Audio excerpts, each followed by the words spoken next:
নমস্কার বন্ধুরা, সকলকে আমাদের চ্যানেল টেকনিক্যাল আলফিতে স্বাগত জানাই। আজকে আমরা যে ভিডিওটা নিয়ে এসেছি খুবই সাধারণ দুটি খেলনা। এই খেলনা দুটি কিভাবে কাজ করে, এর পিছনে কিভাবে ফিজিক্সটা কাজ করছে সেটা নিয়ে আমরা আলোচনা করব। সবার আগে খেলনা দুটি দেখায় কিভাবে এটি কাজ করছে। এখানে একটি কুমির আছে। এই কুমিরটিকে যদি যে সুতোটি আছে সেই সুতোটি ধরে যদি উপরের দিকে টানা হয় তাহলে এই কুমিরটি সামনের দিকে অগ্রসর হয়।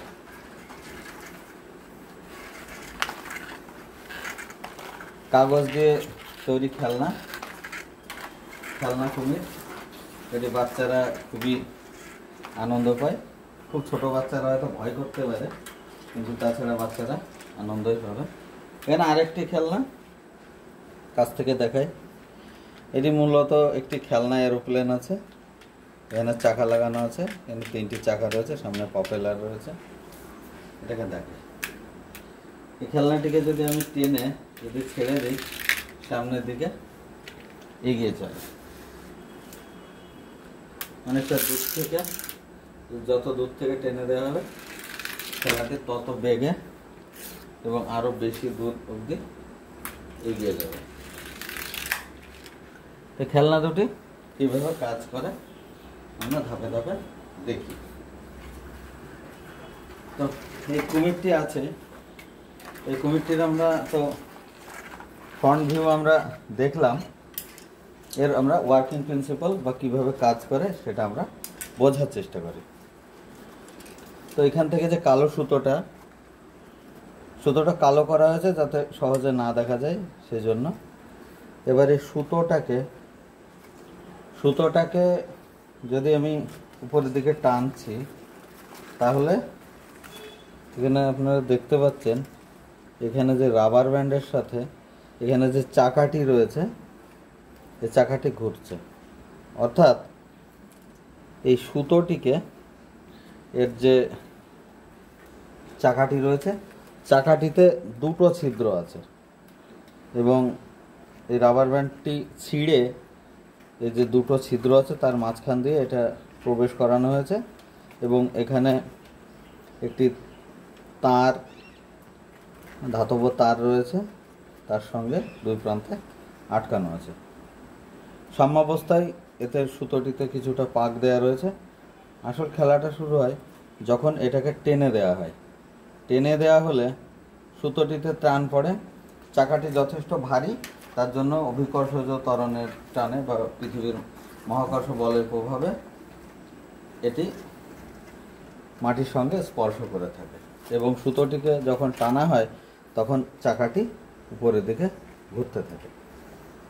তো আমরা জানি যে রাবার ব্যান্ড এর একটি ইলাস্টিক যে প্রপার্টি বা স্থিতিস্থাপক ধর্ম আছে, সেই স্থিতিস্থাপক ধর্মের জন্য এটি তার যখন বল সরিয়ে নেওয়া হয় তখন সেটি আবার সাম্যাবস্থায় চলে যেতে চায়, যার জন্য এটি টানার পরে যখনই ছেড়ে দেওয়া হয় তখন সাম্যাবস্থায় যখন যায় তখন চাকাটি ঘুরতে থাকে এবং চাকাটি এমনভাবে ঘোরে যে যাতে করে এই খেলনা কুমিরটি সামনের দিকে অগ্রসর হয়।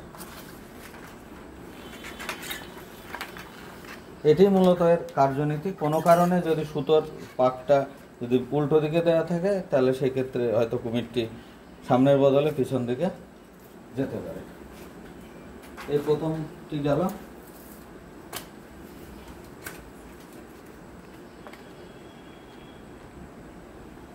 এবার দ্বিতীয় খেলনাটিতে আসি। এটিকে যদি আমি খুব কাছ থেকে দেখি তাহলে দেখতে পারবো এখানে যে 3টি চাকা রয়েছে, এই চাকা 3টির ভিতরে প্রথমটি সামনেরটি ছোট এবং নিচের দুটি একটু তুলনামূলকভাবে বড়, কিন্তু এটি যেন সঠিকভাবে ব্যালেন্স করে থাকতে পারে।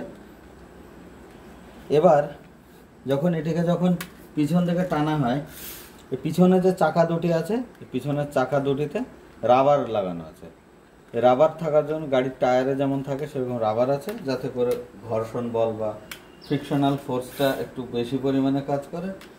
এটাকে যখন পিছন থেকে আমি টেনে দিচ্ছি তখন এর ভিতরে যে স্প্রিংটি রয়েছে সেই স্প্রিংটি সংকুচিত হচ্ছে, অর্থাৎ গুটিয়ে যাচ্ছে, এবং পরে আমি যখন ছেড়ে দিচ্ছি তখন রেস্টোরিং ফোর্স বা প্রত্যানয়ক বলের প্রভাবে এই খেলনা এরোপ্লেনটি সামনের দিকে অগ্রসর হচ্ছে। আমরা যদি এটাকে একটু খুলে দেখার চেষ্টা করি তাহলে আরো ভালো বুঝতে পারবো বিষয়টি। প্রপেলারটি পড়ে গেল, এইখানে একদম সিম্পল জিনিস। এটাকে পিছন দিকে টানা হচ্ছে, তখন এটি ঘুরছে, এখানে গিয়ারগুলো রয়েছে, এই গিয়ারগুলোর প্রভাবে এটি ঘুরছে, এবং যখন ছেড়ে দেওয়া হচ্ছে তখন এটি উল্টো দিকে ঘুরছে। এর প্রভাবে মূলত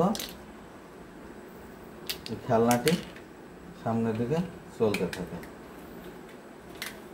তো অবশ্যই এই দুটি খেলনা, এটি যে ফিজিক্সের পদার্থের যে রেস্টোরিং ফোর্স বা এখানে স্থিতিশক্তি, সেই স্থিতিশক্তি থেকে গতিশক্তিতে রূপান্তরিত হচ্ছে।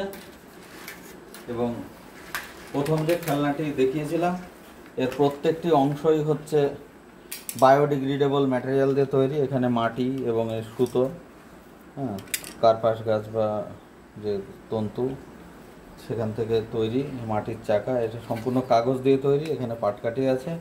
এর সম্পূর্ণ বিষয়টি বায়োডিগ্রেডেবল এবং ইকো ফ্রেন্ডলি। আর এখানে দ্বিতীয় যে খেলনাটি আমরা দেখতে পাচ্ছি এটি সম্পূর্ণ প্লাস্টিক দিয়ে তৈরি, কিছুটা ধাতব অংশ আছে, কিছুটা রাবার আছে। এই দুটি খেলনার ভিতরে আপনাদের কোনটি বেশি পরিবেশ বান্ধব বলে মনে হয় আপনারা কমেন্ট করে জানাবেন। ভিডিওটি ভালো লেগে থাকলে অবশ্যই লাইক করবেন এবং শেয়ার করবেন, আমাদের চ্যানেলটিকে সাবস্ক্রাইব করবেন। সকলকে ধন্যবাদ জানাই।